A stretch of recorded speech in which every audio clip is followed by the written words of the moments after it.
How's it going, guys? Stas here. Welcome back to another video. So looks like SoFi starting to gain some momentum. Let's dive into the charts, go over what I'm doing and where my head's at with SoFi and the entire market, as we had a pretty good day across the board. So guys, hit the like button, make sure to subscribe, and check out my Patreon if you want to keep up with my portfolio updates, my trades, investments, and if you want to be a part of my private Discord, all that's linked down below, pinned in the comments, or go to stasurfs.com/Patreon. It's also in the bio. You guys know where to find it. And now, cheers. I appreciate you all for tuning in. As always, let's dive into it. So, SoFi hit a fresh multi-day high today as the entire market did well. The S&P went up 0.75%. The Qs went up over 1.1%. The Dow went up 0.1%, and the Russell went up 0.25%. So green day across the board.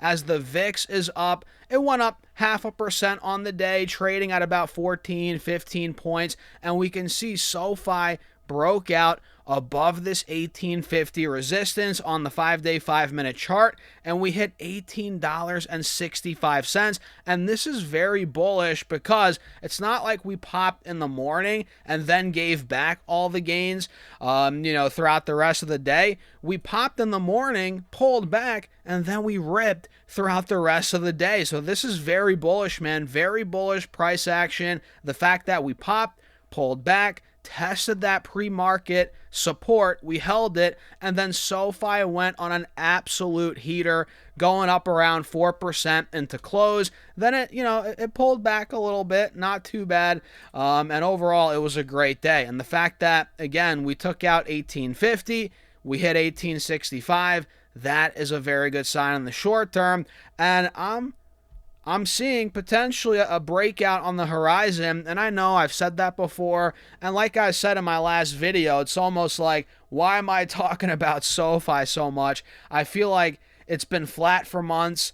It's going to break out eventually, but I mean, who knows when it's going to happen, but it's starting to get better. The charts are starting to shape up, and I'm noticing here an ascending triangle. Do you guys kind of see it? I'm sure you guys see it. We're not quite yet out of the highs from earlier here in August. We hit about $18, $19, really $18.80 to $19. We're not out of that point yet, but we're getting there. The ascending triangle is intact, and let's see if it breaks out. I think if we take out $19, this could really take out or start to take off in the short term, and then that's where the real test is going to come. $19.50, $20, which is where my alert's at, guys. $20 a share. So good day. Pretty good day overall. We have an ascending triangle, golden cross. We have that cup and handle as well. However you want to slice it and dice it, guys, it kind of looks like SoFi is building momentum. And I'm going to set my alert here at 1850. Let me do that. We closed just under 1850. So I'm going to set an alert there, and I'll do another one at $19. Give me a second here, guys. Mark is that we're above $19. So again, if this thing takes out $18.50, $19, it could fill the gap to 20, and that's the real breakout spot. As you guys know, we've tested 20 many times. Back in April, the end of April, we hit it in the end of May, right there. We hit it here in, when was that? The middle of July. So that is the spot to break. And when we break it, not if, in my opinion, when we break it, this is going mid-20s like that. I think the move will come fast. I think the move's been pent up. This thing's like it's pent up and it's about to explode. And when it does, that move's going to be made quickly, in my opinion. And who knows, after that move is made to the mid-20s, it might pull back. It might give back all the gains. Who knows? But I'm here for it. I'm ready for it. And, I think it's coming sooner rather than later. If it's August 13th, 2027, and we haven't broke out yet, okay, at that point, it's like I might have to throw the towel in, right?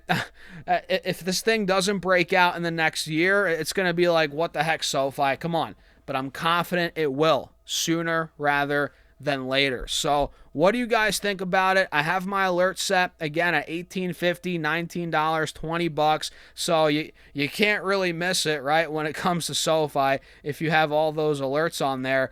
And it was a good day for a lot of these fintech finance companies, right? Robinhood had a phenomenal day, which I'm long Robinhood as well. It had a 5% green day. We closed just under $100 a share. And what was I telling you guys? I was saying this in the Patreon and Discord. I was saying that here on the videos.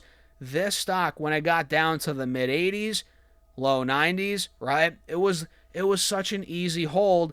And honestly, it was a good buy based on the charts. I mean, this thing clearly, in my eyes, wasn't going to break this trend line. I mean, it just needed to pull back. We got the pullback all the way to 84 from what, 120? Massive pullback, honestly. We're talking 30%. Buyers came in. Now we're up to $100. We're about to take out the 180 SMA potentially here at about $100.50.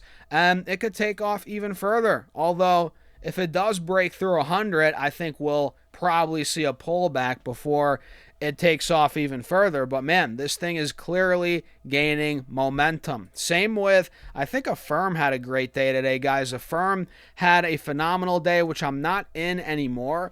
I actually bought calls. You guys remember a couple months ago, I think I bought $70 calls when the stock was at like 75. So I bought in the money calls. That's usually what I do, guys, when I'm buying calls these days, in the money and far out when it comes to the expiration. And we did great on that trade. Phenomenal trade. Again, I bought that when it was trading right around here. We saw the cup and handle, and boom, it ripped all the way to $86, $87 a share. And I sold in the low, I think low mid 80s, locked in profits on those calls, made like 30-40%. I forget what it was. But now it kind of looks like it might be gearing up to make another move to the low mid 80s. And honestly, I might have to get back into those calls, guys. We had a 7% green day today on Affirm, and it's trying to break back through 78, 79, $80. So I'm going to set my alert at $79 per share. Let me do that right now. Mark is or above. There we go. And by the way, guys, hit the like button. Make sure to subscribe. Hit that follow button. Hit that, notification bell if you haven't done so already. We're on the road to 100K subs on YouTube, 100K followers on Facebook, and 200,000 followers on TikTok. Hit that follow button, guys. Come on. It's free. I appreciate you all for tuning in as always. So, fintech and finance stocks aside, we had a lot of green in the market. A lot of green, right? We had Netflix recover quite nicely today. Now it's finally starting to break out of these moving averages for the first time since the end of April. Finally, Netflix is getting some relief. Now, is it out of the woods yet? Of course not. It's not. I mean, we're still in this downtrending channel on the 1-year chart. You guys see it on the 4-hour chart. Now we're trying to break out a little bit. Again, we're getting that relief. But how much higher could Netflix go before it actually tests the top of the channel and maybe gets rejected again? Maybe it goes up another $10, maybe. But, I think we're already getting a bit overbought. Maybe it goes to 80, 85 on this run. Maybe it fills this entire gap. I don't think it'll do it in one go. I think we'll pull back many times before it even gets to the mid-high 80s. But it's looking good, that's for sure. And I'm watching it here, guys. I'm not buying it. I feel like if you were to buy Netflix, you should have done it a couple weeks ago when we were under 70. That was the time to buy. And if anything, if you bought it for a trade, now might be the time to start locking in profits, especially if this thing gets in this window here. I would be locking in gains until we completely confirm the breakout, which we're nowhere near that. For Netflix to really start breaking out again, guys, we need to take out at least $90. And again, we're nowhere near that. We're at $78 per share. So keep that in mind. Tesla had a pretty good day today. All these stocks, guys, every index in the U.S. market had a green day. Tesla went up 4%, and this is a major spot on the chart. Tesla is testing 340. Yeah, 340 was support in the middle of April, and we obviously broke through it after earnings. Blah blah blah. You guys know that, and at this point, we're at 340. We're retesting that old support as resistance now, and we're also testing, funny enough, coincidentally, the 180 moving average on the 4-hour chart, which is at 340, 350. So this is a spot where if Tesla actually breaks through, we can see a nice push back to the high 300s. Like that. I think it's going to come, actually. Maybe not this go around, but Tesla, in my eyes, it's not going to stay in the low 300s, under $300, especially for long. It's just not. So that's why I bought more after earnings, and I'm just holding on long-term to my position. And yeah, we're letting it ride. And with that being said, guys, I don't want to keep you all too long in this video. Yeah, that's it. Let me know your thoughts in the comments. Hit the like button. Make sure to subscribe, like I said, and check out my Patreon if you want to keep up with my portfolio updates, my trades, investments. You'll see how I sell calls and put sometimes to make money, to make income. That's what we do in Patreon. Plus, you guys get access to the private Discord. That's linked down below, pinned in the comments, or go to StockSurfast.com/Patreon. It's in the bio as well. I'll see you guys in there. Have a great rest of your day.